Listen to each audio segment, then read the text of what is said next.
Assalamualaikum warahmatullahi wabarakatuh. Saya Muhammad Syah bin Razak. Hari ini saya akan berkongsi dengan tuan-tuan dan puan-puan dan topik perubahan pengurusan daripada struktur organisasi tinggi kepada struktur organisasi rata.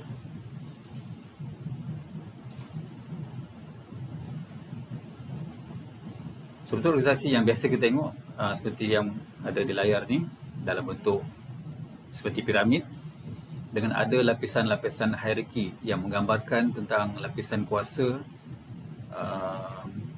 Biasanya kita tengok ada banyak lapisan lah. Dan ada pecahan-pecahan yang menggambarkan tentang peranan dan tugas, tanggungjawab, serta ada disambungkan dengan line, garisan-garisan yang menggambarkan tentang saluran komunikasi dan juga pelaporan. Siapa lapor pada siapa dan kepada siapa lah. Jadi ini adalah struktur organisasi yang sudah beratusan tahun diamalkan begini. Tapi dalam perubahan dari evolusi sistem pengurusan, kita tengok yang struktur organisasi ini dia semakin rendah, kurang lapisan, di mana dia bukan saja daripada dalam bentuk vertikal atas ke bawah, tapi dia juga daripada kiri ke kanan, di mana lapisan kuasa itu makin kurang dan pekerja ataupun staf yang di bawah tu semakin diberi hak upaya untuk membuat keputusan. Dan dalam masa yang sama juga mereka boleh mempunyai beberapa orang bos dalam satu masa yang sama, dan mereka juga mungkin menjadi bos kepada beberapa pasukan dalam masa yang sama. Dan tidak setakat itu saja, kalau kita tengok semakin rendah, struktur organisasi semakin rendah dan semakin kompleks, yang dipanggil sebagai struktur organisasi kekisi ataupun matriks.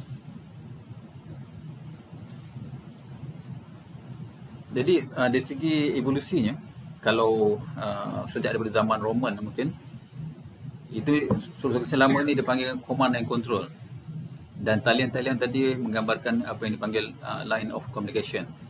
Jadi semakin rendah, command and control tu semakin kurang. Command tu makin kurang, tapi control tu masih ada. Dipanggil not in command but in control. Tapi semakin rendah, dia dah bukan command and control dah. Dia panggil dia panggil command and forget. Syaratnya yang bawah tadi semakin competence. Apabila sesuatu tugasan atau penugasan, mereka dah tahu nak buat macam mana. Tak perlukan arahan sepanjang masa. Seperti zaman-zaman dahulu, ada seorang bandar untuk mungkin 50 orang pekerja. Tapi kemudian makin kecil, seorang bandar untuk 20 orang pekerja. Tapi sekarang ni dalam ladang-ladang kelapa sawit contohnya, dah tak ada mandor dah. Di mana pekerja-pekerja tu semakin kompeten, mereka tahu dah nak buat kerja macam mana. Buah macam mana nak petik. Rumput panjang mana yang nak dipotong. Mereka dah tahu dah. Cuma diberikan arahan, okey, hari ni ataupun minggu ini buat kerja di sektor A. Minggu depan di sektor B. Dan mereka dah tahu dah nak petik buah macam mana, banyak mana, dan upah akan berdasarkan kualiti kerja mereka. Dan zaman IT sekarang ni pula, bukan setakat itu saja,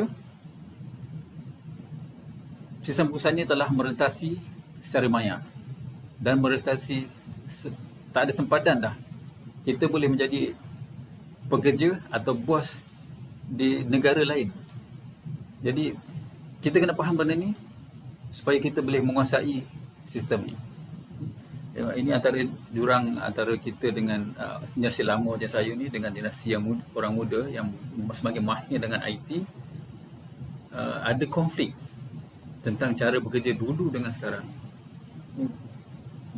Bos bukan macam bos yang dulu, dan pekerja pun bukan macam pekerja yang dulu. Jadi itulah saja saya untuk pengenalan kali ini.